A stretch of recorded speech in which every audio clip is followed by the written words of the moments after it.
What's up, everybody, and welcome to Weekday Wagers live on a Thursday afternoon. I'm Daniel Greer, and joining me just so very shortly is Robbie Hockey. But today on the show, we're going to start off with our bets. We're going to go ahead and get those out of the way because games could be starting soon. But also, we want to make sure that you get those winning tickets into your hands right away. And after that, we're going to do a little watch list. Find out what we should be betting on, what we're watching, and just breaking down all the hottest stories that are happening right now. And then it's Thursday. So we're taking a TV timeout and we're talking Traitors, and not here yet, but Chris Bassett, Candace Dillard Bassett's husband, will be joining us very so shortly to talk Traitors. I hope. He told me he was coming, but I haven't seen him yet. So today on the show, we're going to get you all of that. Talking Traitors is our favorite segment. A little drama on the backside, but let's look at yesterday, and we're going to start with the bottom because Philip Gustafsson, I think that's his name, Mark, once again, it was kind of related, went against my Ducks and lost again, took the under. This dude is a saves machine. He had 20, so yeah, a little over there. It was a hook and a number, but still, either way, Philip Gustafsson shoved it to Mark, and so he lost. But to help everybody out, the Zenabajad, whatever his name is, plus 170 goal for Robbie Hockey. Speaking of Robbie Hockey, what up, Rob? What up? Yeah, Mika, the bad man Zibanejad, did come through for us. I mean, at the very end, too. He made us sweat, but we got it. It's okay. It's okay to sweat a little bit every now and then. But, yeah, it was a nice little win. And plus 170s, they never get old for sure. But let's go ahead and get into our plays because that's what everybody's here for anyways. Let's go ahead and get these in, and then we'll get throughout what's happening today. Yeah, this starts in about an hour, same time as Team USA. So I'm going to try to watch both these games, but let's be honest, I'm going to be watching my Team USA. But I can't bet on my guys from USA. I got to bet on the guy who has cashed me tickets left, right, and center.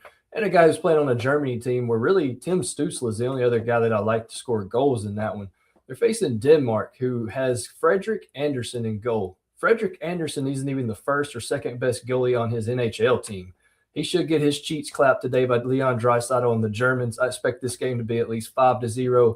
Leon's going to get at least one, maybe two goals. So give me Leon Draisaitl anytime go at plus 100. Didn't have the old cheeks clapped on my bingo card today. And Joe had a very important question. What is there to bet today? Well, Joe, you got a little bet there from Robbie Hockey, and I'm going to take us to the association here. I am not going to try to make this fancy at all, and I hate doing 3-leg parlays. 2 are fine if I need to find a good partner, but we're talking about 3 teams that expect to win with the Thunder, the Trailblazers, and the Lakers. But then there's 3 teams that do not want to win. Like we're talking about the Utah Jazz. They suck and don't want to win. Who else? I'm drawing a blank. Dallas Mavericks do not want to win as well. And the Milwaukee Bucks. Like those 3 teams don't want to win. And so they're trying whatever happens, even though they might be in the lead in the fourth quarter, they'll find a way to not. I paired all 3 of these together. It's a minus 101, the very easiest way to look at the NBA All-Star break against teams that want to win, teams that don't want to win. Some that aren't going to be the All-Star weekend are looking forward to a vacation. There's not going to be much effort on the teams that don't want to win. So that's why I'm going to go ahead and target the teams that do. And that's going to be my 3 money line parlay for those 3 at minus 101. Can't be a bad thing. But why is Joe so angry today? You know, he doesn't think that there's anything to bet on, but we're finding cash tickets right here. Yeah, man. And even if you're just a stat sports, Timo Meyer scored a goal this morning. Nathan McKinnon scored a goal. So we had 2 of those guys on there. So I mean, I'll be cashing some tickets already today. Yeah, Joe, wake up. We got some sports happening. But let's go ahead and talk and stay in that NBA real quick because I do want to hit on something that you sent me right before the show. And what is that about the Sacramento Kings? Yeah, Boom Boom actually forwarded it to me and said, can y'all please talk about this on the show? And the Sacramento Kings have lost 14 straight. And I didn't see the unit size, but apparently if you roll over every time they've played the last 14 games, you'd be up around 15 grand, depending on what that unit size is. But that is terrible. And like I told you, I didn't even realize Russell Westbrook was still in the league, much less playing for the Kings. And the funny thing about all of this is they're one of the worst teams in the NBA. I don't think they're the worst. I think they're second to worst within their record wise. But if you look at the trade deadline, they made no moves. Like you would think a team selling would sell, but they have their team and they still are tanking. And so at this point, it makes zero sense. I would hate just to be a Sacramento Kings fan, but they're doing just ungodly things. I believe they played the Jazz the other night.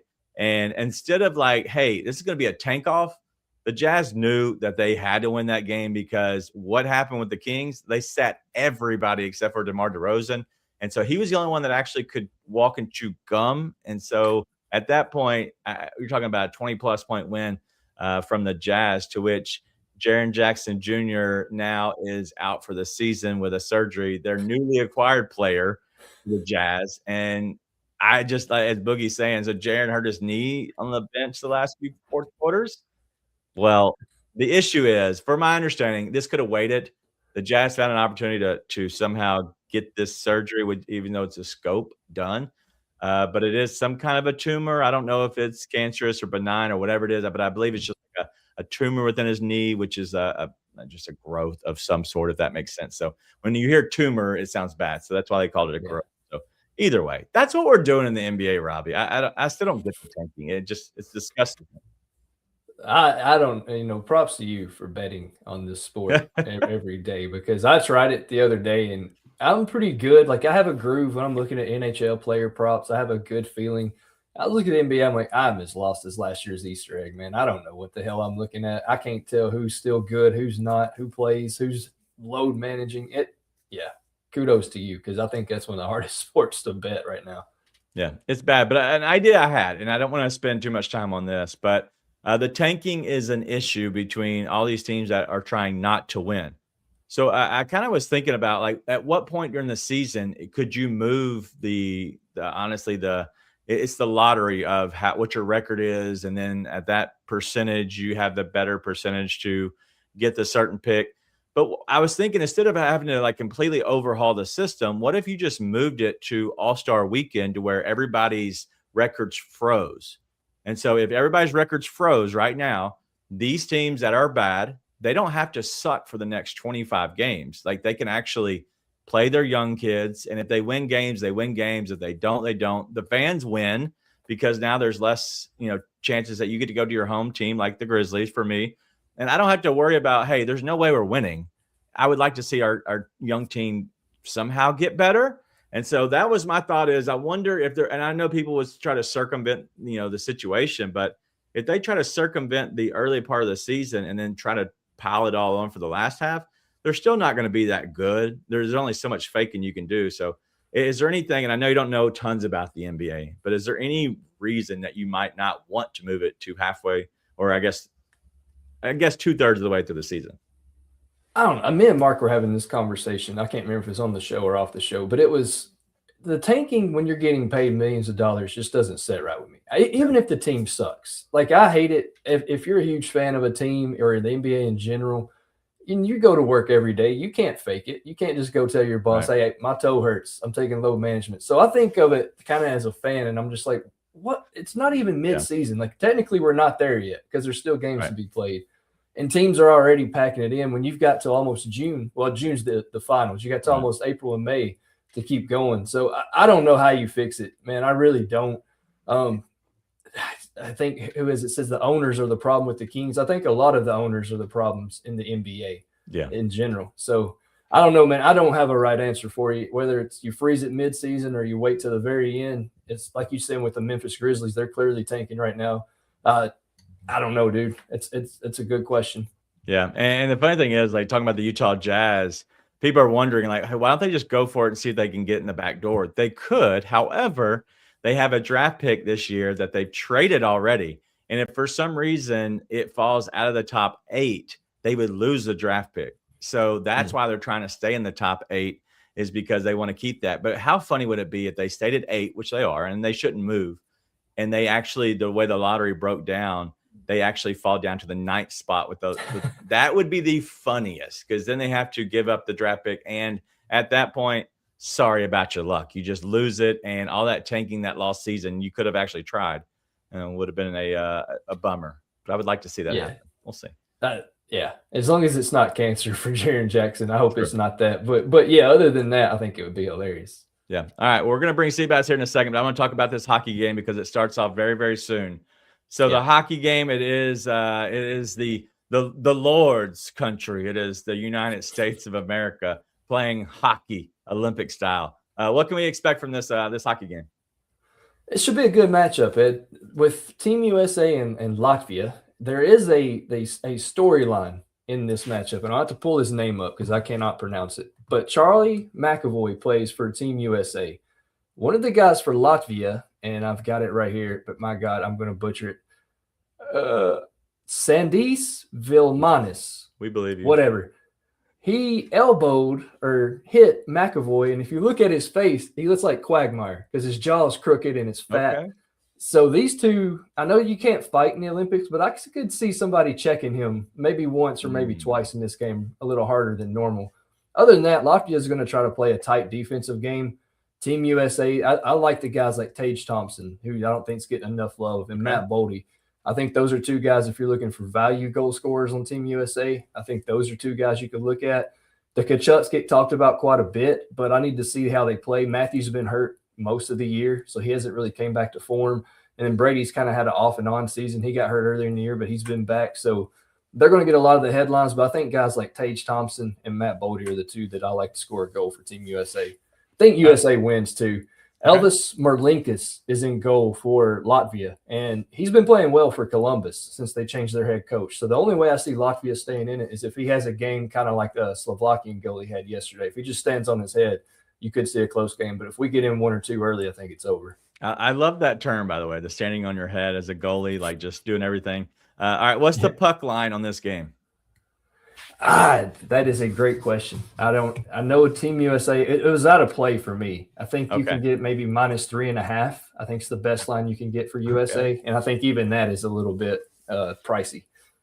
All right. Well, yeah, that's a big number. I'm going to definitely stay away from that one for sure. But that's interesting to hear because I don't know enough about our hockey team. I'm interested in watching, which I believe it starts in about an hour, right? Yeah, 2:10 hour time. Okay. All right. So, yeah, look at Mark coming. I knew he would. -3.5 at -110 are the odds. It's not bad. -110, that's not bad. I was thinking it was going to be worse odds than that. Yeah. All right. Well, let's go ahead and bring in our guy, Seabass, because I have a question. This is a little bit of trivia question about the hockey. So let's go ahead and bring him in here. And what up, Seabass? What's up, fellas? Living the dream, man. I wish I could say the same. I walked into another busted pipe at work today. It's unbelievable. I can't every day. I mean, it's an older building and it's it's an underground garage that's open right on the water. So you got the cold air and it's just now that everything's thawing out every day, it's like something new. But other than that, I'm great. Ready for USA hockey. Yeah. I knew you would. I figured I'd wait a little bit to bring you in on that one. I got a question though. Because the USA is playing Czechia. Do you know who? We're playing Latvia. Canada played Czechia. Sorry, Canada played Czechia earlier today. I do apologize. So, Seabass, when did Czechia change their name to Czechia when it used to be the Czech Republic? Do you know? Let's see. It's 2026, 2023. All right, Rob, when did the Czech Republic change their formal wording of their name to Czechia? 2020. Yes. Oh, 2016. 10 years ago, guys. How did we not know this? I had no idea. No, because the last World Cup wasn't Czech Republic in there, and they didn't go by Czechia in the last World Cup, did they? They've officially adopted Czechia as its shortened English language name in April 2016. But I do have another question because another country used to have their country's name followed by Republic. Seabass, any idea what country that could be? Banana Republic. Republic used to be a republic, no longer republic. Nah, I got nothing. Rob? This is a complete dart throw, but the Dominican Republic, is it just the Dominican? That's the only one I can think of off the top of my head. Democratic Republic of the Congo. It is not. I'm curious if nobody else got it as well. All right, so it April 1st, 2016. Yeah, that would be funny because of April Fools. I get it. It was actually France. They were called the French Republic. I honestly did not know. So, And that like that during happened at the same Napoleonic time. Era. Yeah, that happened in 2016 as well. No. What? Yes, it did. I don't know where you're pulling these trivia questions. I'm going to need a fact check. It's Google. Google told me. Either way. Well, anything that you're watching today, because it has been a crazy day just overall within sports, and just now we're getting into the All-Star games for the NBA, and then now we have the Olympic break for hockey. What is there any sports that you care about right now, Seabass? The Gators had a game last night, right? They played pretty well against Georgia, right? Did they beat Georgia last night pretty well? Yeah. About 20. Yeah. This is one of those rare occasions in sports where it's like August with baseball. There's not a lot really going on. We're now it's like the time where we're getting ready to get hyped up because we got conference tournaments coming for college basketball. Yep. Then we get into March Madness, playoffs, hockey playoff, playoff runs. No, this is like the calm before the storm. So just kind of hanging out, chilling. We got some Olympic action to kind of tide us over until we get to those conference tournaments. So yeah, that's pretty much where we're setting at. It's a good spot. Yeah, it is. And honestly, it's okay not to bet or go crazy. Like, have some fun. I put a moneyline parlay together of 3 teams in the NBA that want to win, going against 3 teams that don't want to win. It's just, that's the only thing I got right now. I'm not trying to, honestly reinvent the wheel at this point. But don't have to force it. No, absolutely. Yeah. All right. Well, Seabass, you're here. It's a Thursday. I have nothing else that I want to do, but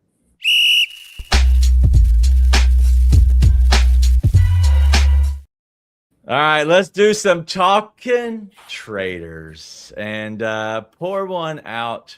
Spoiler alert for everybody right now. We need to pour one out for our homie, your wife, Miss Candace, as she was voted off this week. All right, how was it watching the show with her? It was good, right? Okay. I mean, I had an idea it was coming. She let me in because I've been watching it because she's been traveling a lot. So I've been watching it with like some people from work, and we were having parties, and then she was like, "Oh, so now I'm back, and you want to go watch the show with people, show that your wife is on without your wife." And I'm like, "Oh, this must be the episode." So yeah, I had an inkling, and the throwaway vote did her in. I'm listen. I'm going to stand by it. I still like the play. But as I mentioned, if you tuned into the spaces, you guys were both on for a little bit, that I did get some little inside information. They're filming the reunion today. Right.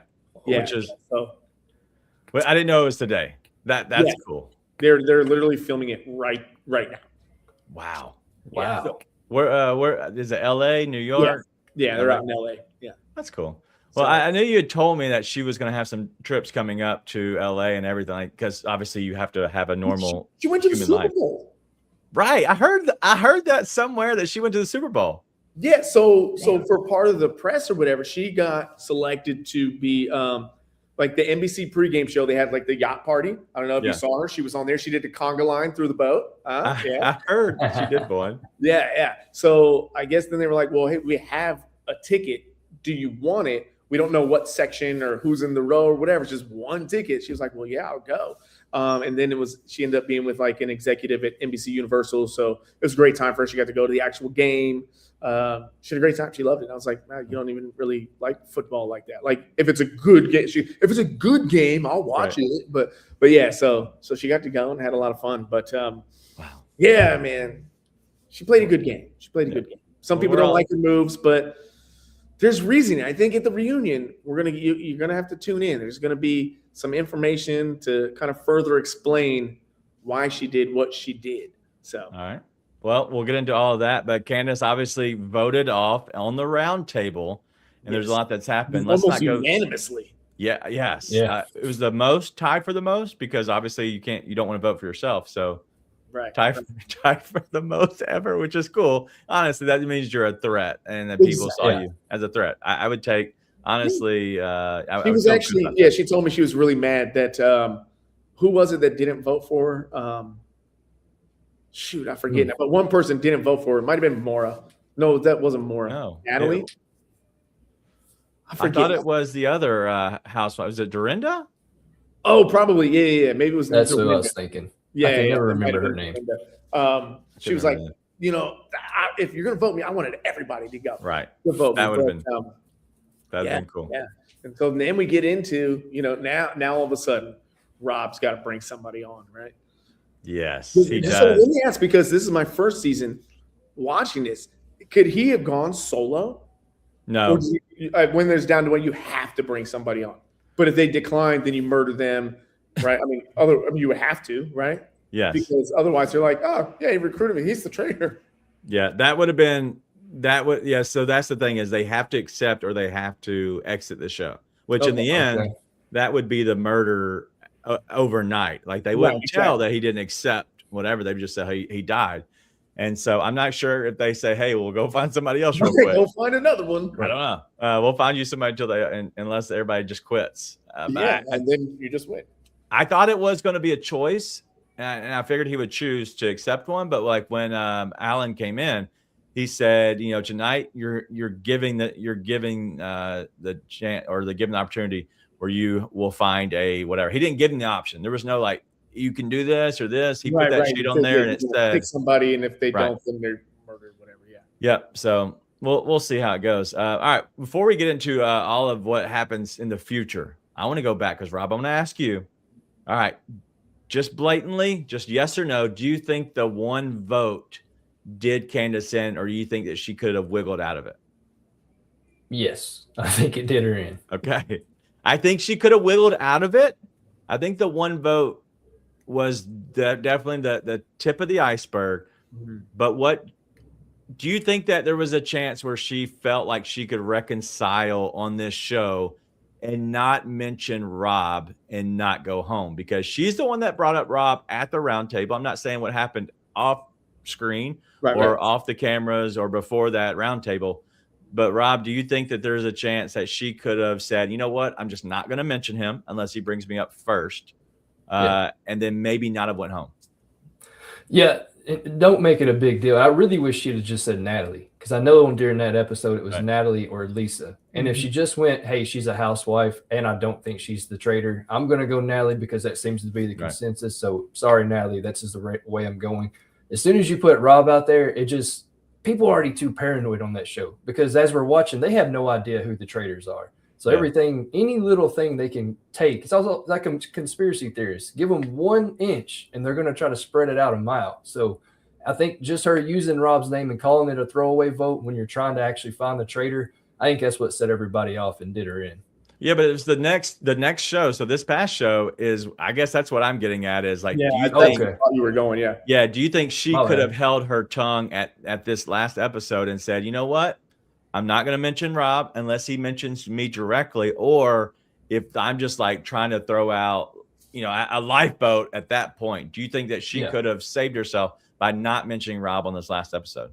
I think so. I think if she just didn't bring it up and just acted like it was a legit throwaway vote, I think it would have definitely helped her out for sure. All right. Seabass, what do you think? Yeah, I think also she could have, but I also, if you go back to the conversation that the two of them were having, and then who walks in? Was it Tara that walked in? Somebody walked in and Rob said, hey, can you just give us a minute? Like that? That didn't set off flags in anybody's head there. But I think, and this is, just because I know my wife, I think she saw the writing on the wall with that conversation of how it was going to go down. And it was probably fight or flight mode for her at that point. And she just stuck with it. But I think had the day gone a little bit differently, and maybe she could have gotten with Rob to, okay, who are we going to, I'll work with you. Who are we going to put the heat on right now?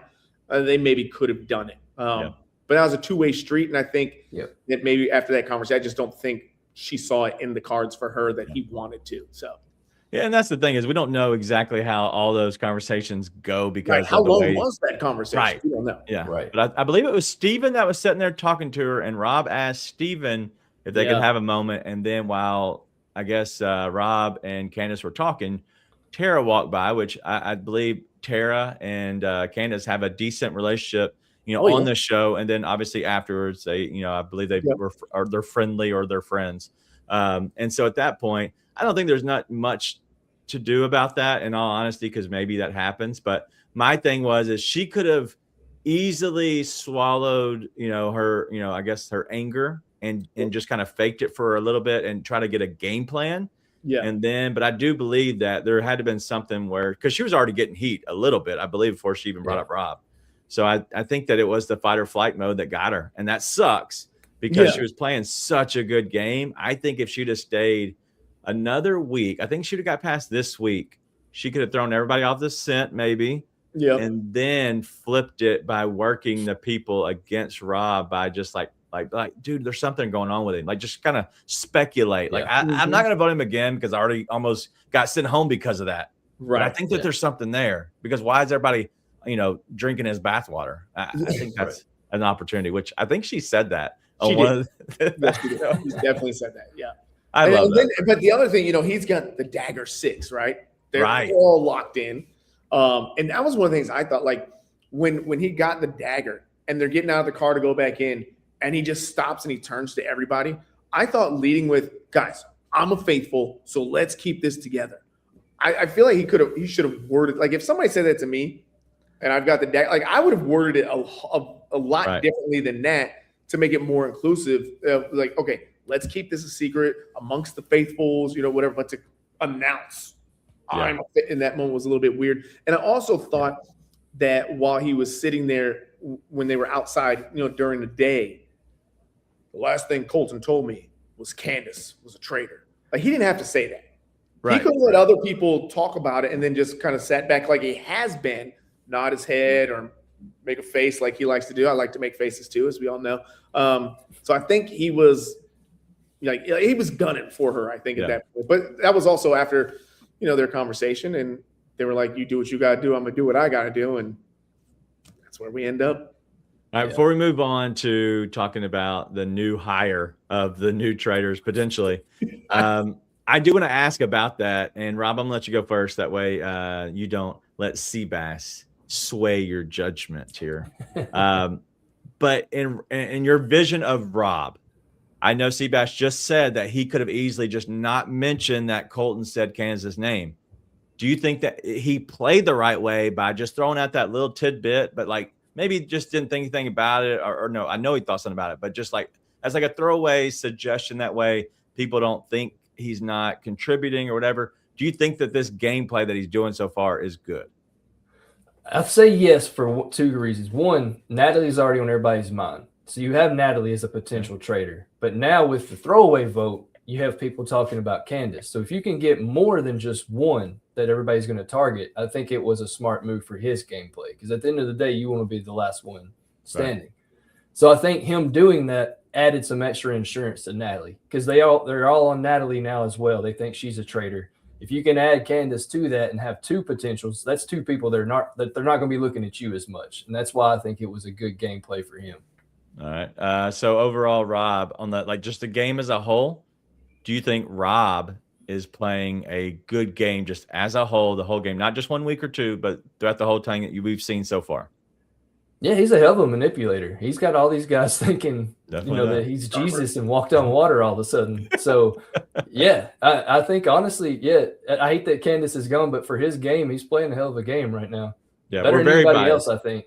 Yeah, for sure. And we're very biased. Seabass is the most biased because right. And even being as biased as I am, I still think he's playing a good game. Now, I think he's made some mistakes, and I don't think that, he's playing the greatest game ever, as people online have alluded to. Now, granted, I haven't watched a lot of Traitors.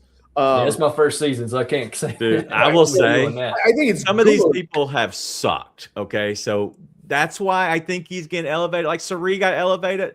Sari played a good game. I hate Sari, so I never give her much love. She annoys the shit out of me, just overall. But Rob is playing a really good game, especially compared to the others. So there's a lot of people that suck. So he shouldn't be getting, as you're saying, Seabass, the tout as much as he is. But listen, that bar is already set pretty low, huh? These faithfuls have not been very smart. So you got somebody who's playing a good game, some people who aren't very smart, makes him look like a genius. And again, he is playing a good game. Nobody's even thinking about. I mean, Kristen sat it there. Oh, that sweet, sweet man. He can't be a traitor. What are you talking about? Like, he's just got everybody like under a spell. He's like the guy who plays the flute for the Cobras and got them all, and he's got everybody dancing. Well, the funny thing is a lot of these people probably aren't used to like hanging out or being around like Southern people. We're very slower. We're very different. And honestly, like that, I think sometimes when you have that interlocking, you're like, oh, all right, you're chill. We're cool. I'm chill. We're cool. We're cool. You know, a little different. Mm-hmm. All right. So moving forward, Seabass, we now see that Rob is recruiting. What was the kid's name? The guy's name? Eric. Magic ears. The magic ears. How do you think Eric will do? Do you think he'll kind of look a little sus, maybe with his gameplay once he becomes a trader? Man, I can't. Other than I heard somebody laugh, and I know Johnny's writing. I don't know anything else about Eric. Like, he's just there. Like, he doesn't do much. I think it was the perfect shield for Rob. Because you look who's left in terms of the guys. It's just Steven, Rob, and Johnny and Eric, right? Yeah. Steven, I think, is too like bro pick. I don't think you want to do that. But Eric, who hasn't really been involved in much, whose name's not been mentioned. And if I'm sitting there as a faithful, I'm thinking, man, the secret trader was a woman, and the first two traders are women. It's got to be a guy, right? We're not going to have a whole woman turret. Now, it's possible, but the reality of the situation would suggest not. So now who do we got? And now Rob, depending on how he wants to play it, I mean, if we're going to continue with let's throw traders under the bus, well, maybe it's Eric. I mean, he's magic ears and handwriting. Well, nobody knows about the handwriting because he said that when he had to become a trader. But, you know, the magic, Eric's been pretty vocal, and he's been wrong. Maybe it's him. So I think it gives him a great shield. I think it's a great pick. Yeah. Rob, what do you think? Yeah, I would either go with, is it Mark? Is it Dancing with the Stars? Mark's still there too. I forgot about Mark. I think I would have went probably Mark or Steven. And it's totally editing because you never see anything out of either one of those guys as much as the others. So I'm using the edited bias on here. But I think with Steven, I don't know, man. I think if I'm in that, he would be one on my list. If I didn't know, I would think he would be one on my list. And I don't know why. He just gives me the vibes that he may be a little, I don't know, shady. And it's just from watching. That's all I can say. And then I might go Mark because he gets along with everybody. I would think he's playing a real sly game. And again, with editing, you don't see him as much because of the editing. So I think those would have been the two. Eric, I may would have looked at and been like, isn't he a gamer? Is he a gamer? Is that what? Because I know they're labeled. Eric's like K-pop guy. Yeah, he's the okay. He's the voice guy, like producer. He's got the magic ears. Yeah, well, it was Eric. Eric was not part of the Dagger 6, though, right? I think that's why he wanted to be good on both sides.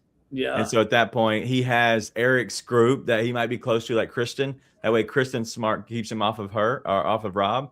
Then Rob's got his Dagger 6. And I think they covered all bases that way. Yeah. Kind of what I'm thinking. I don't know. Smart then. I agree. We'll see.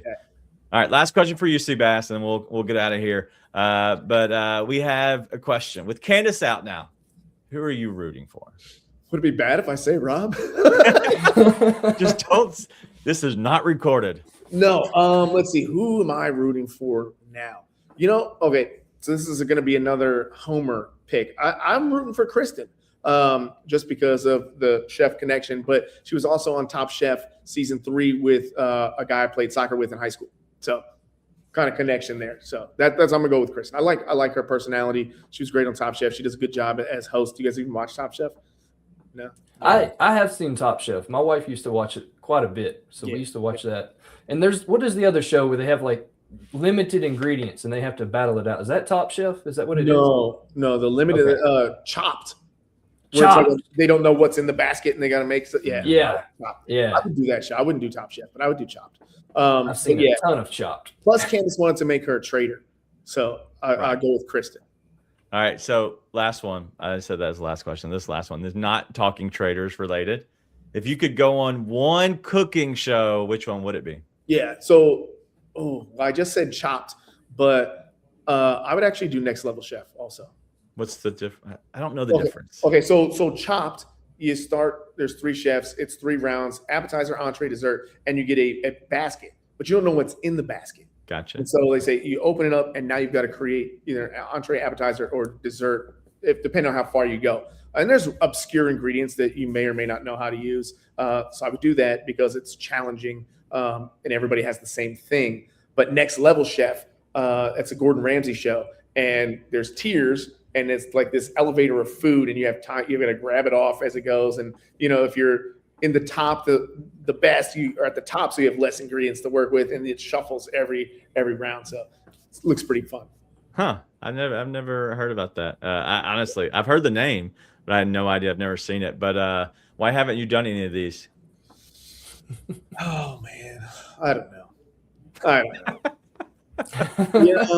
So 2011-ish, I did apply to be on Top Chef. I went to the first round of interviews, not knowing what reality TV really was at that time. And I'm sitting there, and so they bring you into a room. It's like 10 of us sitting there. They're asking questions, and I'm, dressed professionally and waiting to be called on. And there's this fucking guy who looks like, oh, sorry, I probably shouldn't have said that. You're good. Easy already broke the seal last week, so you're good. Sweet. Looks like he just walked off the overnight shift at Waffle House. He's got his chef pants on, cut off t-shirt, bandana. He's interrupting everybody, and he's brash, and he's just saying all this stuff. So I didn't get a call back. He didn't make it onto the show, but I heard he made it like 3 more rounds. And I'm like, why? But again, not knowing this is what they want, reality TV. And so I feel like Top Chef kind of falls into some of that reality TV aspect. Granted, there's a lot of great chefs that come out of there who are actual chefs and know what they're doing. But the structure of it, to me, is not, I don't think it would suit my style. And then I just never really applied. Oh, that's not true. That's not true. I got a call to be on Chopped. So classically French trained chef. I use my grill sometimes, but I'm not the best. And so as they've started to do other episodes with Chopped, this one was strictly grill. You only had it was like outdoors, grill all the courses. And I was like, man, my first time going on one of these shows, right. I don't want to put myself in a position where I'm not the most comfortable. Yeah. And so I wussed out on that one. I mean, so those are my 2 experiences. I don't know. I go back and forth with it. Sometimes I want to, sometimes I don't. But I would do Next Level Chef or Chopped. I think you could be good. And so, all right, our goal, we have more goals now. We're getting you on Chopped or Next Level Chef. Then Robbie, we're getting on Survivor. We're going to make it happen. All right. One way then. Would you do Survivor? I would do Survivor. I've been watching some of the episodes. I'm still on 37, season 37. Right? Is it 37? The heroes versus villains. Sure. You don't watch it? I do, but I don't know the number. They've all blurred together at this point. There's a few people, and they've sent me like lists. And then they're like, well, watch this season, but watch episode and then go here. It's been busy the last couple of days. I think I'm like 10 episodes in, and I like it. Sometimes I think some of the challenges look a little soft and easy, but maybe that's just me. But eating food, that's part of it. Well, this is true. Yes. You can imagine not eating and having to like balance on this thing and hold this thing like this with the things. And you probably go crazy. Yeah. The caffeine is going to be my biggest challenge. Totally do Survivor. I like the outdoors. We'll figure it out. Yeah. Your challenge, Rob's challenge is no caffeine. Yeah. We're going to figure out how to do it. There's that. All right. Well, we got Mark trying to get on Traitors. So we'll see how all this goes because the new one where just a normal person could get on. Yeah. We'll see. All right. Well, that's all we have today. Thank you for joining us, talking Traitors. Listen, I have a deadline because you told me your deadline, so I'm trying to get you out of here on time. Yeah. See, exactly. Right. I know. That's the thing. I can keep talking. Oh, yeah. Yep. Peace out. We'll see everybody tomorrow.